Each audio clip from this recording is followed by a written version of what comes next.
Well, this is Matilda. And Matilda is an old classic Jack Taylor tandem bike. We call her our old lady, and she is older than us, which puts her at plus 55. We reckon she's somewhere between 55 and 60. We've had her for 3 years, and when you think of a bike, I suppose nowadays people think of these lovely sleek carbon fibre jobs. This is no carbon fibre job. This is... No, I just gave you a hand out of the car with us. It said she's a well put together dame. Aye, solid steel. Solid steel. So sturdy. Think going up hills. That creates a bit of a problem going up hills. But yeah, we'll get her together and hopefully you'll see how she goes. Because once she's moving, she's a sleek lady. Oh well, wait a minute. There's panniers to put on too. Oh yeah, and we've got side panniers as well from we're going on holiday in France. Okay, and a wee Scottish flag to fly. yeah, I'd like to see that. Absolutely. I see that's class. Yeah. That's a lollipop, we call it. That's the.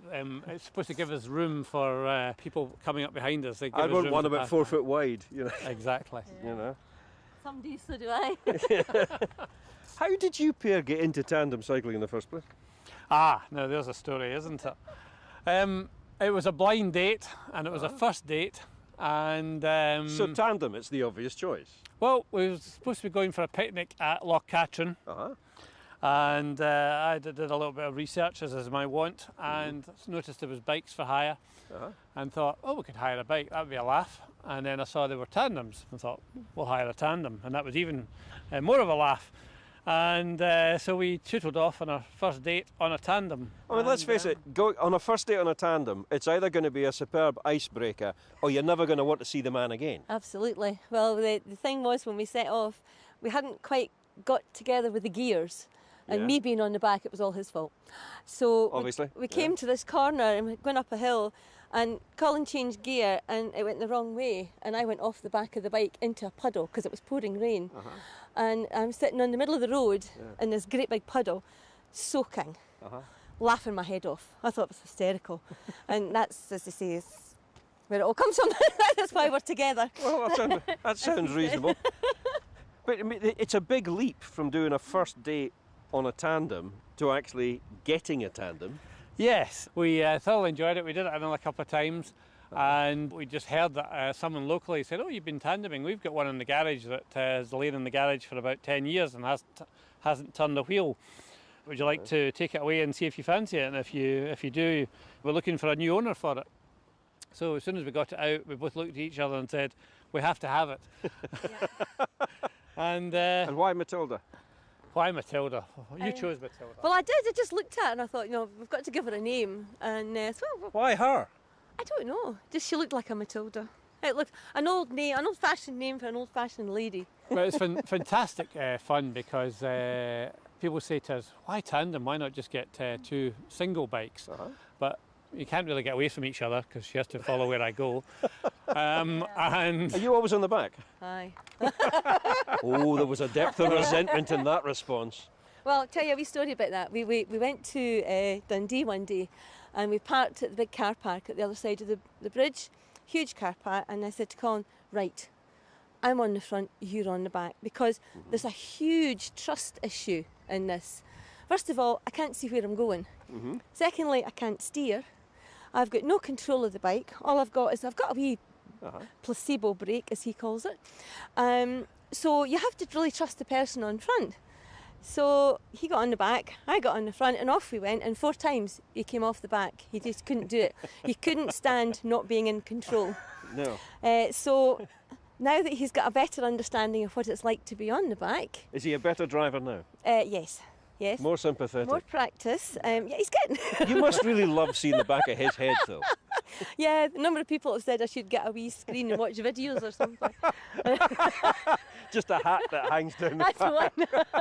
But Diane, as a stoker, is of course the terminology for the person on the back, as a stoker who's supposed to power the bike.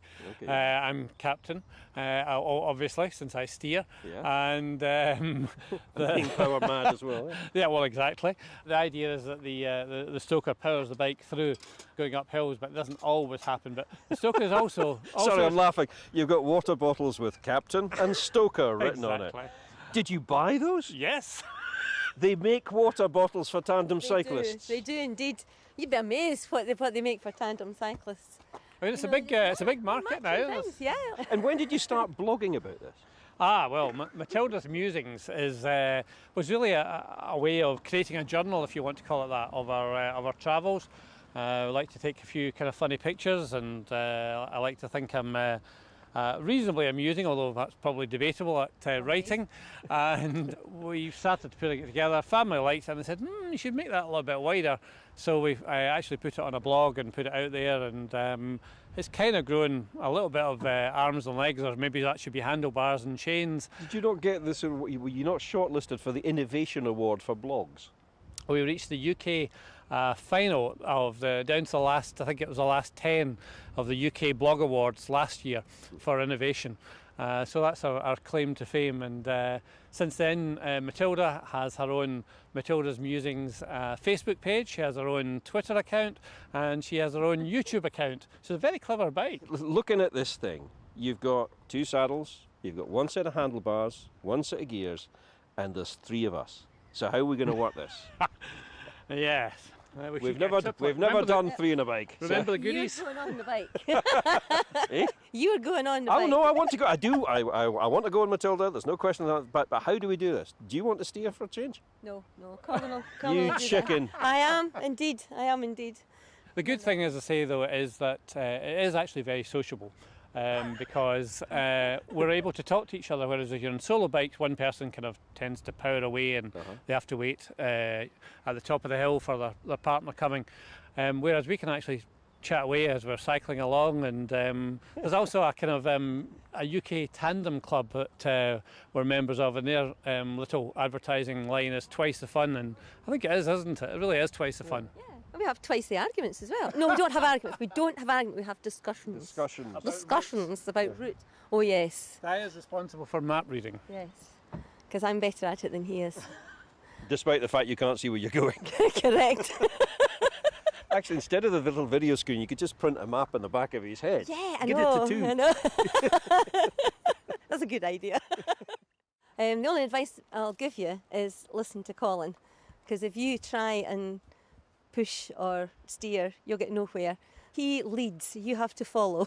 Right. Synchronicity. Synchronicity. Yeah. Synchronicity as it works. So, and it's 3, 2, 1, go, and then you start pedalling. You pedal.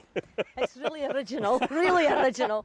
The good thing is, once you get going, when the bike gets going, you don't have to hold on. You can get like hands-free. Okay. And one of the great myths is everybody shouts at you. The original thought of the day that you hear about 40 times each day that you're out is, she's no pedalling at the back. You do have to pedal, because the bike doesn't go unless you both pedal. Seriously? Seriously. It needs a certain momentum to keep going. Okay, right. So we give it a go? Right, give it a go. There you go, leg over. All right, okay. Pedal up. Yep. And we're going to go 3, 2, 1, and then go, we start pedaling. Okay. 3, 2, 1, go. Oh, there we go. And we're now both moving. I don't know whether it's synchronously or with synchronicity. I don't. Oh, this is not a good track. No, once we get over here, we'll be all right. This is the start of a kind of wooden walkway, but then we come out onto a proper path. Whoa! Sorry, I'm now trying to steer, That's right. which is a complete waste of time. Correct. That's us. That's it. So we're on a proper path now. Lots of dog walkers, so we'll give them a friendly toot. If you love your dog, hang on to it, for God's sake. Right. Now, so we'll go up through the gears, All right. give you a little bit of exercise. As I say, the good thing is that we're together and we should be able to speak to each other. It's a good theory. Feeling at the back there, how are you feeling? Very strange. Very strange. The fact. You give over total control, don't you? Yeah, it's not for me. It's not. It really isn't. Control freaks should not apply. No, absolutely not. But no, lovely summer's evening, and you're out there. It's great. Take a picnic with you. Sometimes a prosecco picnic, always nice to have. And head off a few miles. Makes you feel very righteous when you get to the picnic. And you pass caring, on the way back home anyway. You are by that stage, yes. And if you've got a lovely area like we have here at Loch Leven, beautiful sunshine, lovely scenery, it's all part of it. And been known to explore a lot of the places where maybe like you might find a gin distillery or a nice restaurant. Because exploring, if you want to call it, Scotland's food and drink larder is part of what we're about as well.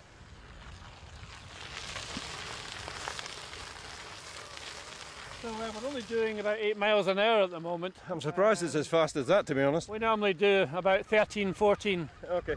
Well, hang on a minute. Stop and turn round. Right. Okay, and we'll go back. 3, 2, 1. oh, foot down. Foot down. That's us. You turn it round, we'll go back. 3, 2, 1, go. Given the fact that you are a tandem, and therefore twice the size of a normal bicycle, do people actually show you a bit more respect on the road? It's interesting. First of all, you can't do tight bends because there's quite a lot of psychopaths that have got 90-degree bends, and clearly she doesn't bend in the middle. No. But yes, I suppose. Well, hopefully not. coming up from behind. Yes, we've got lots of kind of flashing lights, a little Scotland flag that sticks out. So I'd like to think that people give us a little bit more room. It's interesting. You have to have a very much again a togetherness there that I'm relying on my Stoker to wave cars past and do all the signalling and directions and stuff. But there's a lot of trust involved. So here we go, back along the wooden bit, back to start. Whoa. There we go. Another toot just to say we're on the way. That's it. And that's us. And down. Okay. So how was it? I feel for you. I do. I genuinely feel for you. Aside from anything else, because you're a bit shorter than me, my knees are coming up somewhere around about my chin. I know. Whoop. Sorry. That's another thing you can't do is get out of the way quickly. No. You can't really do anything quickly. No, you can't get off it quickly. I bet you could. Yeah, it's flat. Yeah, it's a bit like driving an Arctic or Yeah. a double cab pickup truck or something along those lines. It's good fun though, but you can't see where you're going. You're taller than I am, but Yeah. you could probably see over Colin's shoulder. I but- could. Whereas I get a lovely view of his shoulder blades.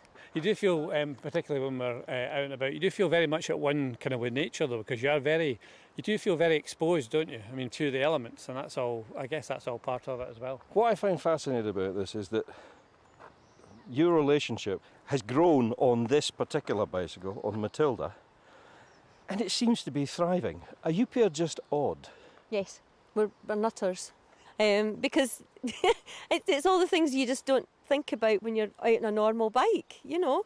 I love this because we go a certain speed. We're not racing from A to B. And We certainly weren't. no. I thought he wasn't trying, to be frank. You haven't lost your job. Thank you, thank you. I'm so glad. But you, like coming out here tonight, you've got time as you're cycling along to look and see where you are. That's the beauty of it. You can see what you're surrounding, what's in your environment. You know, this is a wonderful place to come and see. Obviously, the birds up at Leven Farm and all around the Loch here. It's just brilliant. But forgive me, could you not do that on two bicycles? No, because Why you wouldn't not? be able to talk about it. Because he can say to me, "Oh, look over there," or I can say, "Oh, look at this. Stop, we'll have a look at this." Whereas he's away on his own bike. You know, I couldn't say that. That's the beauty of it. One of the big things we do is we have a kind of annual Tour de France de tandem, and we head off to France, not on the bike, I hasten to add, but in the car. And once we get there, we abandon the car, and we do, the last 3 years, we've done tours around different vineyards. So I guess you can maybe imagine what that involves. It probably involves about 30, 40 miles cycling a day, stopping at maybe 4 or 5 vineyards, sampling the wares. So it's an interesting wobble by a late afternoon.